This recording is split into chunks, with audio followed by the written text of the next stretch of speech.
শুধু দর্শকরা, খুল্লম খুলাতে আপনাদের সবাইকে স্বাগত জানাচ্ছি। দর্শকরা, একটা গুরুত্বপূর্ণ খবর, সেটা হলো গুরুত্বপূর্ণ নয়, আপনারা জানেন যে জুন মাস থেকে 100 টাকার যে রেশনের সামগ্রী সেগুলো বন্ধ হয়ে যাচ্ছে।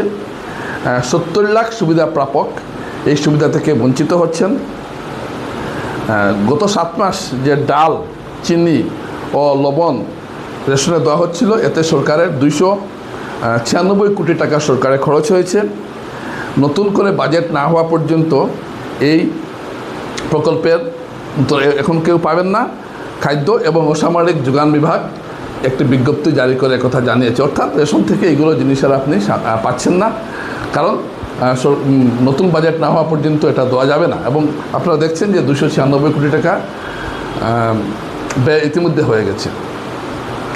দর্শকরা, আমি কয়েকগুলো মৌলিক প্রশ্ন আমি আপনাদের সামনে রাখতে চাইছি। এর আগে আমি একটা খবর দিই। বিশ্বের সূচকে প্রথম, বিশ্বের সবচেয়ে যে 100টি কোম্পানির তালিকা রয়েছে, সেই তালিকায়, মানে বিশ্বের সেরা 100টি কোম্পানির তালিকায় এই মুহূর্তে একটিও ভারতীয় কোম্পানি নেই। অর্থাৎ কোনো ভারতীয় কোম্পানি প্রথম 100-র মধ্যে নেই, এমনকি আদানি আম্বানির কোম্পানিও নেই।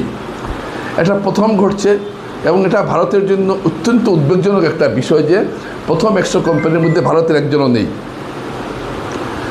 এটা আমরা অত্যন্ত উদ্বিগ্ন এই বিষয়টা নিয়ে। এবং এর কারণটা হয়েছে, এখন $1 এখন ভারতের টাকার মানটা এত নেমেছে যে $1 এখন টাকা হয়েছে 96 টাকা, এখন $1।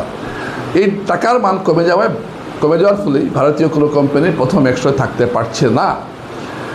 এর আগে রিলায়েন্স ছিল বা আদানির কোম্পানিও ছিল বা অনেকগুলো, ভারতের এত বড় বড়, অর্থাৎ বিশ্ব অর্থনীতিতে ভারতীয় কোম্পানিগুলো এখন আর তাদের যে আগের যে আধিপত্য সেটা এখন আর বজায় রাখতে পারছে না। আবার আপনারা শুনবেন বলা হচ্ছে থার্ড ইকোনমি বলা হচ্ছে, ভারতবর্ষ অর্থনীতির ক্ষেত্রে 3য় স্থান দখল করবে বলা হচ্ছে, আর এদিকে প্রথম 100-র মধ্যে একটিও ভারতীয় কোম্পানি নেই। দর্শকরা, থার্ড ইকোনমির কথা বলা হচ্ছে, আর এই দেশে 80 কোটি লোককে রেশন দিতে হচ্ছে। এর চাইতে বিড়ম্বনার কথা কি হচ্ছে? এই যে 296 কোটি টাকা অসম সরকার খরচ করেছেন শুধুমাত্র এইসব জিনিস বন্টন করার জন্য, এর অর্থটা কি? এই যে এত ফ্রি দেওয়া এসব দেওয়ায় কি জনগণের কি কর্মকুশলতা বাড়ছে বা দেশের অর্থনীতি কি সমৃদ্ধ হচ্ছে? এতে কি হয়েছে? এতে এই যে এত বেশি করে যে একটা দেওয়া হচ্ছে, ফ্রি দেওয়া হচ্ছে, বন্টন করা হচ্ছে, একটা কর্মবিমুখ জনগোষ্ঠী তৈরি হচ্ছে ভারতবর্ষে। এখন আর মানুষ কাজ করতে চান না, কারণ ঘরে বসে বসে সব পেয়ে যাচ্ছেন। হ্যাঁ, আপনারা বলবেন যে আমাদের সংবিধানে আছে একটা কল্যাণকামী রাষ্ট্র হবে ভারত। ঠিক আছে, কল্যাণকামী রাষ্ট্র হবে, কাজের অধিকার, অন্ন বস্ত্র বাসস্থানের অধিকারের কথা সংবিধান মৌলিক অধিকার, তো সেগুলো আমরা দেওয়ার জন্যই হয়তো বিনামূল্যে ঘর দেওয়া হচ্ছে। ঠিক আছে, এটা দরকার আছে, কিন্তু সব কিছুর একটা সীমা থাকে। কতদিন দেবেন আমি দরিদ্র সীমা থেকে উঠে আনার জন্য, মানুষকে কর্মসংস্থানের জন্য সরকার থেকে অর্থ সাহায্য করা হয়, এটা ভালো কথা, কিন্তু এতে কি হচ্ছে? এতে দেশের কি কোনো লাভ হচ্ছে? এই যে সরকার এখন বাধ্য হচ্ছে এগুলো বন্ধ করতে, আগামীতে আরও অনেক বন্ধ হবে, এতে দেশের অর্থনৈতিক ক্ষতিগ্রস্ত হবে। এবং এই টাকাটা আসছে কোথা থেকে? মূলত মধ্যবিত্তদের কাছ থেকেই টাকাটা আসছে। গত কয়েক বছরে, 10 বছরে এই দেশে মধ্যবিত্তের সংখ্যা কমে গেছে। প্রায় 25 কোটি লোক মধ্যবিত্ত থেকে দরিদ্র হয়ে গেছেন। মানুষের ক্রয় ক্ষমতা কমে গেছে। এবং এই যে রেশনের বন্টন করা হচ্ছে, চাল ডাল এসব যে বিনামূল্যে দেওয়া হচ্ছে, এর ফলে কি হচ্ছে? দেশের অর্থনীতির উপরে একটা চাপ পড়ছে। একদিন না একদিন কিন্তু এটা বুমেরাং হবে, এটা আমি বলে দিলাম। কারণ কোনো দেশ এভাবে তাদের জনগণকে বিনামূল্যে সব কিছু দিয়ে বেশি দিন চলতে পারছে না। কথাটা শুনতে একটু খারাপ লাগলেও এটাই কিন্তু বাস্তব।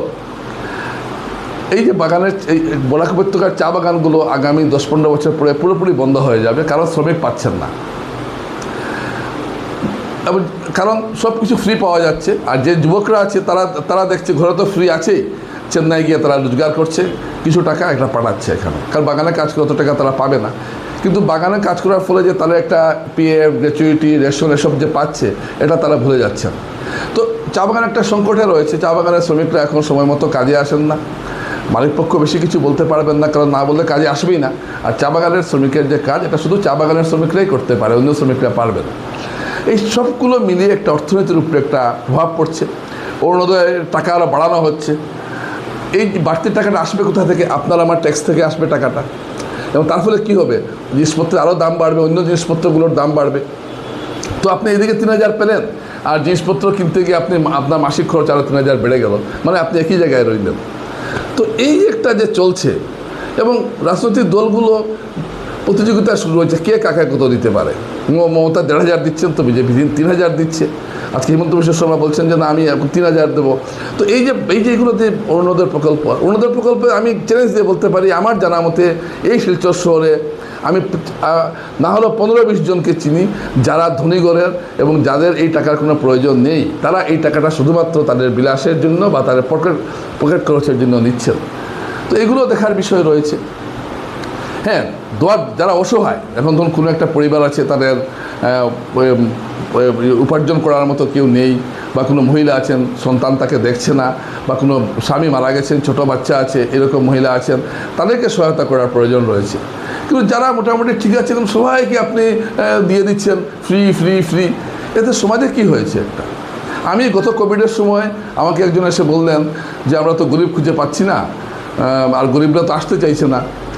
তো আমি বললাম যে আমার জানাশোনা আছে যারা দরিদ্রসীমার নিচে। গিয়ে দেখা গেল ওদের বাড়িতে চালের স্তূপ, সবাই এসে ওদেরকে দিচ্ছে।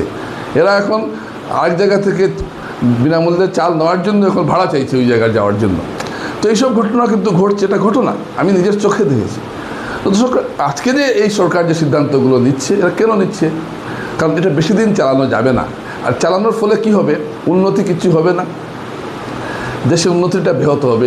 এই তো ফ্রি করলে হয় না। এই যে 100টা কোম্পানি যে এই যে টাকার দাম যে দিনে দিনে পড়ছে, এই যে পেট্রোলের দাম বাড়ছে, 3-4 বার বেড়ে গেছে, প্রত্যেকটা 70 টাকার মুসুর ডাল আজ 200 টাকা হয়েছে।